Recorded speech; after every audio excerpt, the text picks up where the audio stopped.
Olá pessoal, tudo bem? Sejam bem-vindos ao Papo de Pastor. Pastor Léo aqui, tem o Norton. Boa tarde. Olá. Olá, não sei. olá. Bom dia. Toda vez que eu digo bom dia, boa tarde, você me corrige. Olá. Pronto. E Tô tem a aqui. Rebeca e a Mili de espectador aqui. Fala alto aí pra vocês. Quem quiser assistir o podcast sendo gravado ao vivo, a gente tradicionalmente grava nas quintas-feiras à tarde. É só aparecer aqui pelo Jockey. Se quiser participar também, é até bom. Igreja Presbiteriana do Jockey, viu? Napoleão Lima. Quinta-feira, às 14 horas. E por aí. A gente Estamos costuma aqui. gravar.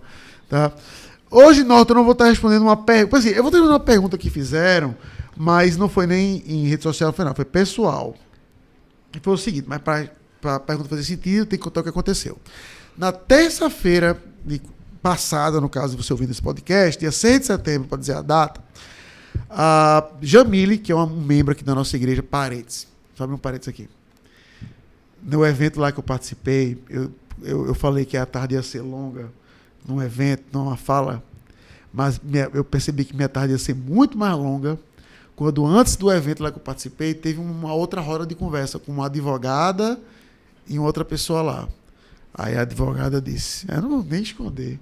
Ela disse, olá, eu sou fulana de tal, eu sou membra. Eu na hora de, eita, que membro é neutro, né? Membra, eita ferro. Então vamos lá.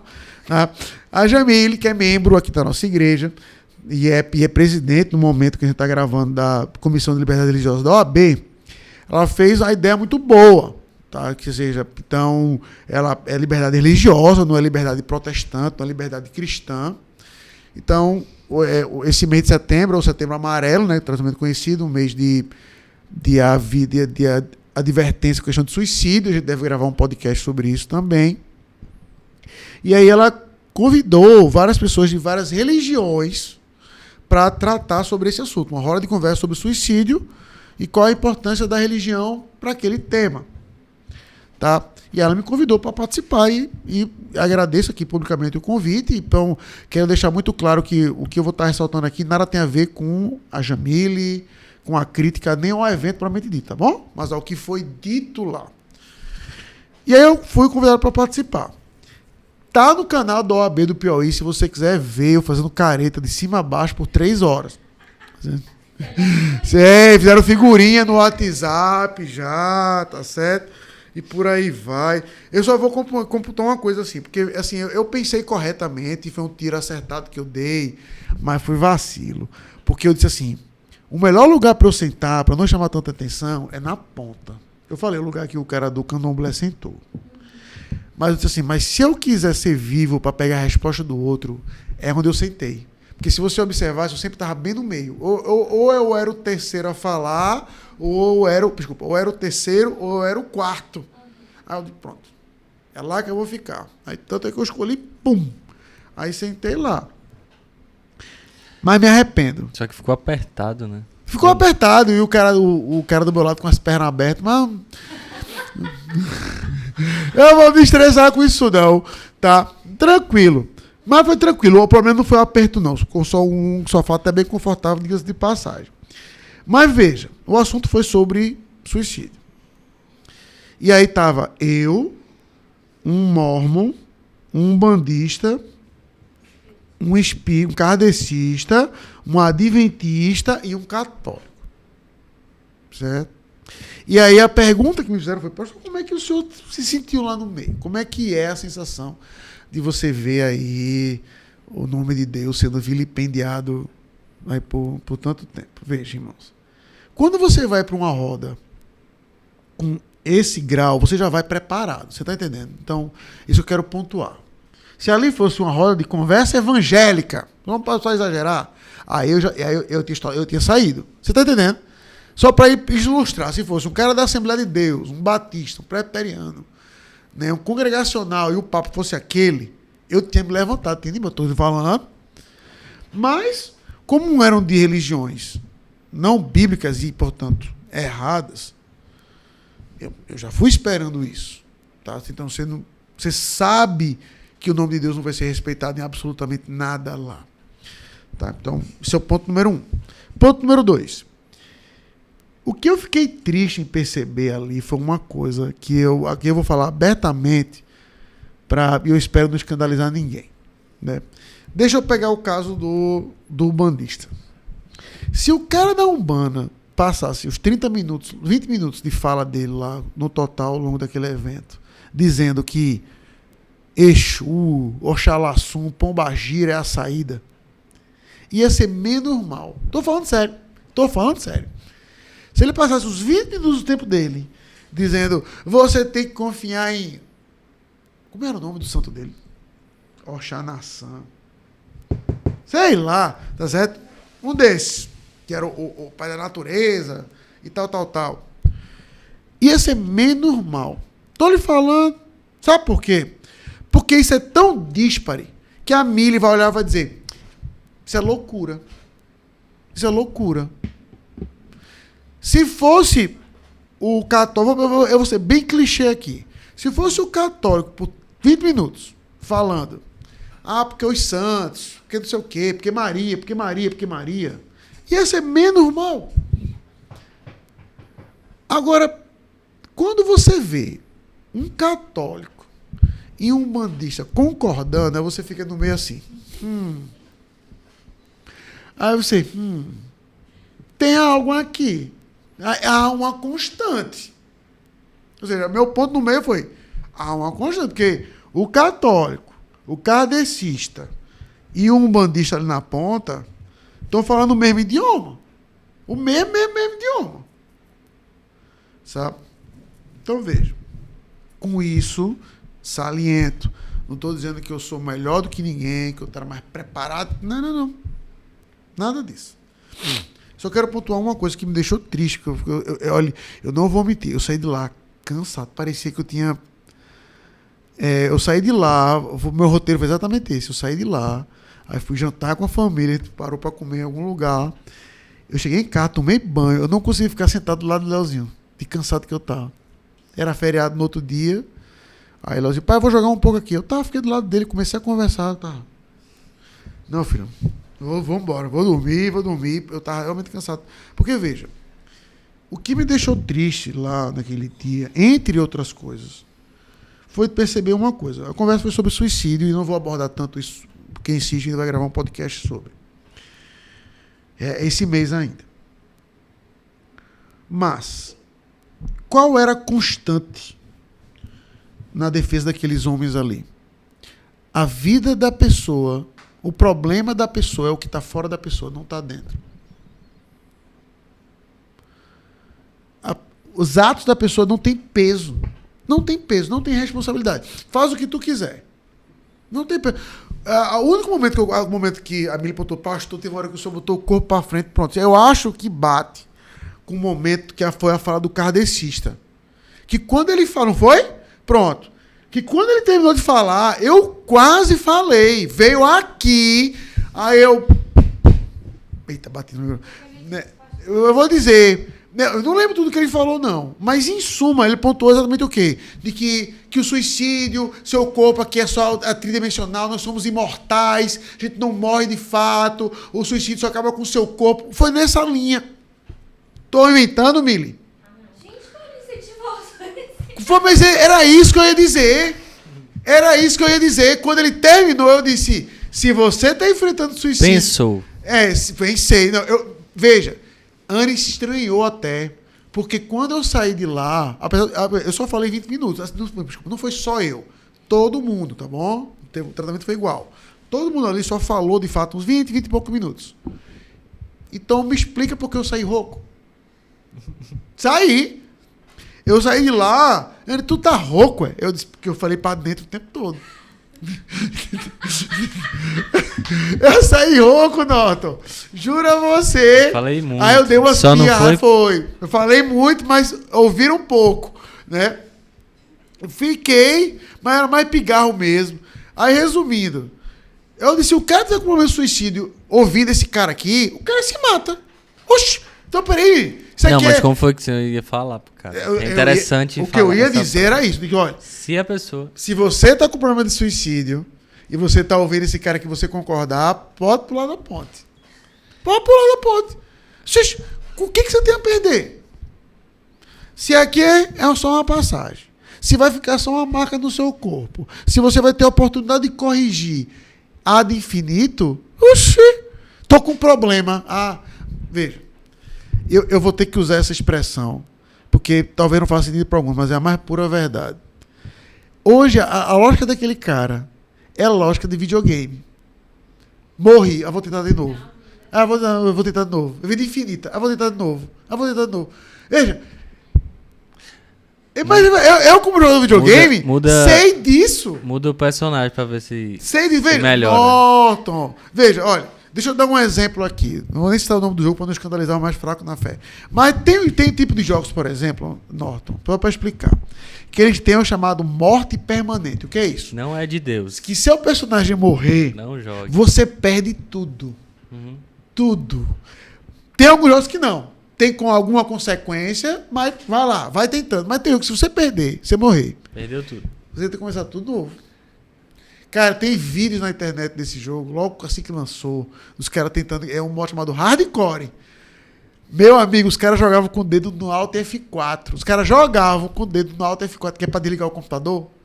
Porque se o personagem estivesse perto de morrer, o cara desligava para o personagem não morrer. No desespero. Entendeu? Então, dito isso, só que se o cara sabe que meu amigo não tem consequência na morte, pode morrer. Vai tentando. Pronto, o Leozinho essa semana tava jogando um jogo, tentando derrotar um bicho que era 10 níveis acima dele. Ele morria. E eu lá olhando ele. Filho, fica mais forte e volta. Eu vou matar ele. Pá! Depois de 30 minutos eu cansei e fui embora. Aí fui trabalhar, tudo, voltei. E aí, Leozinho matou? Não. Vou ficar mais forte e vou voltar. Mas por que ele não desistiu de matar? Vida infinita. Vai lá. Tem checkpoint. Volta. Aí, esse é o ponto. Aí o cara do Candomblé é a mesma coisa. Não.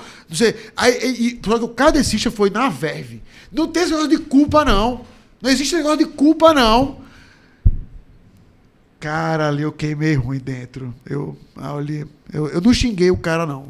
Não xinguei. Deus, como minha testemunha, encheu dos meus pensamentos. Mas na hora eu disse, esse é o problema. Só que aí, entenda. E eu vou dizer para onde eu levei. Eu fiquei imaginando, e eu comecei a fazer um exercício mental ali. Infelizmente, aquilo não é diferente de muitas igrejas. Aí foi que me deu o estalo. Porque, se você observar as minhas falas ali, e o assunto era premeditado, tá certo? Ninguém foi pego de surpresa ali. Você teve tempo de se preparar. Então, as minhas 4 falas foi apresentar o Evangelho. Eu disse, eu estou aqui, vou apresentar o Evangelho da forma mais eficiente que eu puder. E vou trabalhar os pontos que eu sei que não vão trabalhar. Que é Cristo, sua morte e ressurreição e culpa. Que suas ações têm consequência. Só que isso é tão hoje esquecido nas nossas igrejas. Vá dizer para uma pessoa que ela está enfrentando aquilo por consequência do pecado dela. Teve gente que saiu do jockey porque eu disse isso para a pessoa. Isso aqui é consequência do seu pecado. O cara saiu da igreja. Não estou nem inventando. Simplesmente porque eu disse isso. Olha, você está enfrentando isso por consequência do seu pecado. O cara, não. Teve um caso relativamente recente que eu conversei com uma pessoa, pense, eu não vou pontuar aqui porque a pessoa pode estar ouvindo, mas pense numa história esdrúxula para qualquer padrão. Se ela conversasse com um ímpio, ela ia dizer, minha senhorita, isso é loucura. Certo? E eu abordei como cristão e disse, olha, isso está errado, isso é pecado. Não faça isso. Aí terminei de falar, ela falou assim, mas pastor, o senhor não acha que eu sou vítima de alguma coisa, não? Olhe, eu disse, não, de jeito nenhum. Eu não acho que seja vítima de nada. Então, assim, a sensação de estar ali foi de mostrar, para mim, vou dizer do que é que eu saí, animado para pregar o evangelho, porque tem muito a se fazer ainda no Brasil, sabe? Só que o que eu insisto a nós cristãos, a você que está escutando esse podcast que é cristão, é o seguinte, pregue o evangelho, não é simplesmente vá para a igreja. Apresente Cristo, ou seja, reforce essa mensagem de que a sua vida tem consequência, que você só vai viver uma vez, depois disso segue-se o juízo. Sabe? A mensagem do inferno é uma coisa que sumiu das igrejas. Sumiu! Eu lembro que lá, não sei se foi um bandista que falou. Foi o kardecista. Todo sobre o inferno? Kardecista foi o então. kardecista. Falou que essa inversão do inferno... Foi o mandista também. Foram os dois. Foi para regular, para dar medo, para não descobrir, para os jovens não descobrirem as coisas. Aí foi a única pontada que eu dei. A única. Daí que eu disse assim, rapaz... Eu nem falei assim, né, para ficar aquela apontada. Eu só mostrei assim que ações têm consequência. Eu disse, por exemplo, você não deixa sua filha descobrir de meter o dedo na tomada é ruim. Vai lá, minha filha, descubra. Meta o dedo na tomada para ver se é bom mesmo. É o contrário.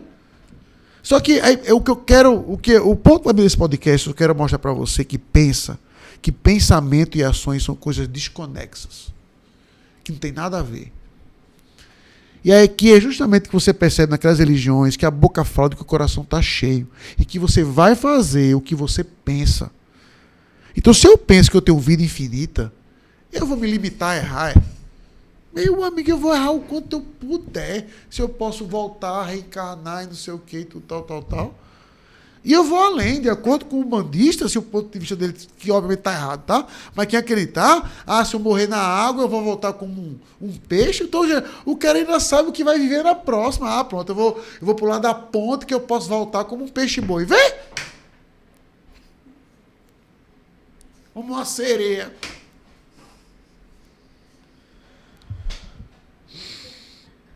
Eu brinquei. O que tá aparecendo aqui atrás de mim? Não, é só a parede mesmo, é? Tem uns retratos aí. Pronto. Aqui mudou o ângulo hoje.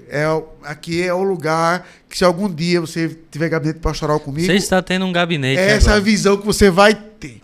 Tá certo? Eu estou sentado no lugar em que eu atendo as pessoas da igreja. Aqui atrás de mim, a parede ainda está sem o que eu gostaria de estar. Tá certo? Aqui. Por um tempo... A minha vontade era de botar só um versículo aqui. De Deus não se zomba. Aquilo que o homem planta, colhe. Só isso, para o cara já entrar no gabinete lendo isso. Sabe? E eu ainda não desisti 100% da ideia, não, sabe?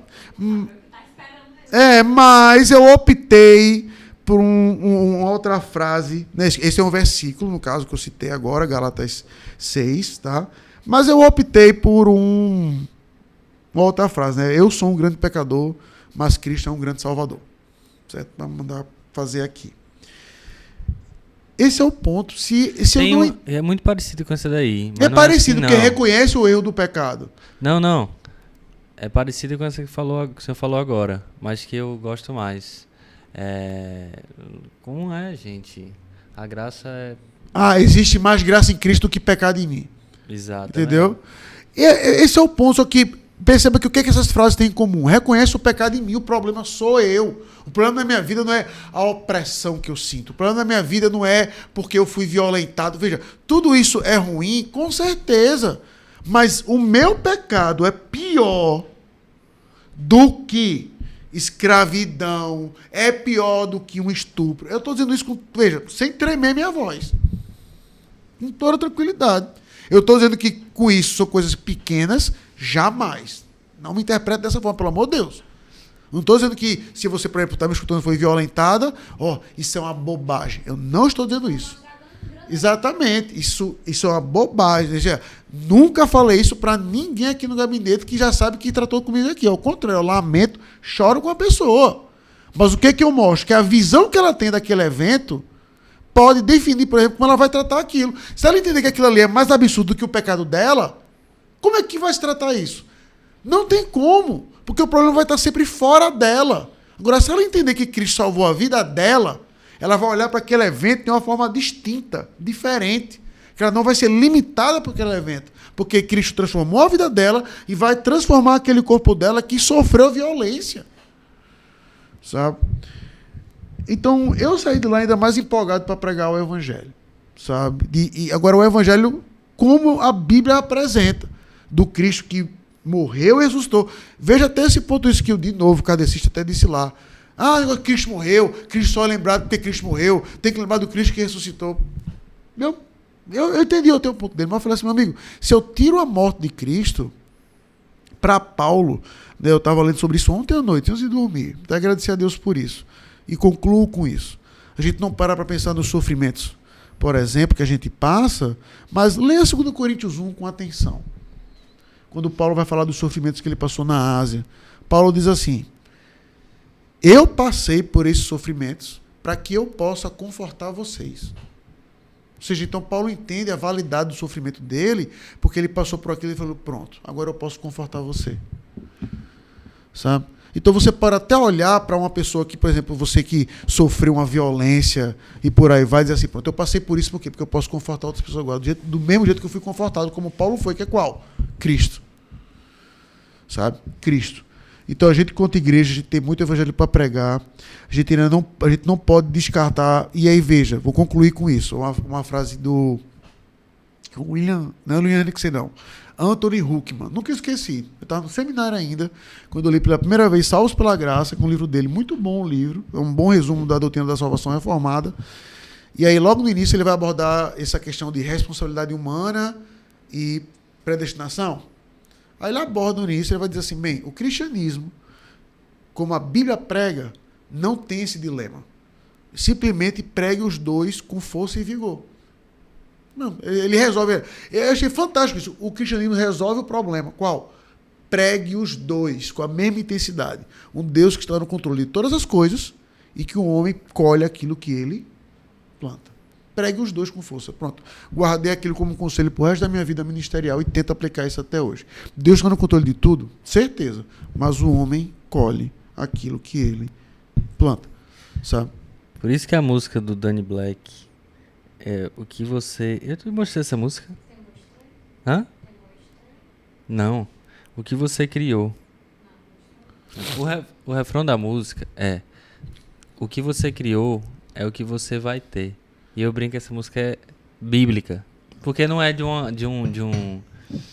um artista cristão, evangélico, de música gospel, né? Eu só não gosto da expressão criou. Eu entendi, vocês artistas são meio estranhos mesmo.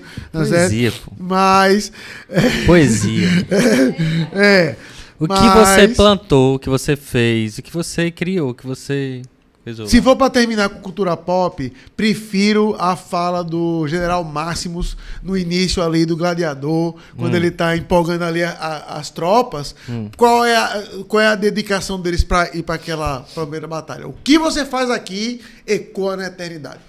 Pronto. Aí bíblico também. O que você faz aqui ecoa na eternidade. Pronto. Sabe? Mas não é verdade, não. Quando o homem entende que os atos dele em Cristo ecoam para a eternidade, meu amigo, o cara se empolga para fazer aquilo. Porque ele vai colher, sabe? Não é frustrante. Ou seja, vai ter o concurso do TJ esse final de semana aqui em Teresina, né? Então, metade de Teresina. 80% de Teresina vai estar fazendo esse concurso aqui. E desses 80% vai lá, 2% vão passar. Aí o cara estudou tanto tempo para quê? Entendeu? Em Cristo, tudo que ele faz não é vão. Então, vamos trabalhar, vamos evangelizar, vamos viver o cristianismo como deve. Tá bom, pessoal? Então, até sexta, se Deus quiser. Mande suas perguntas, seu feedback, compartilhe. Até mais. Tchau, pessoal. Tchau.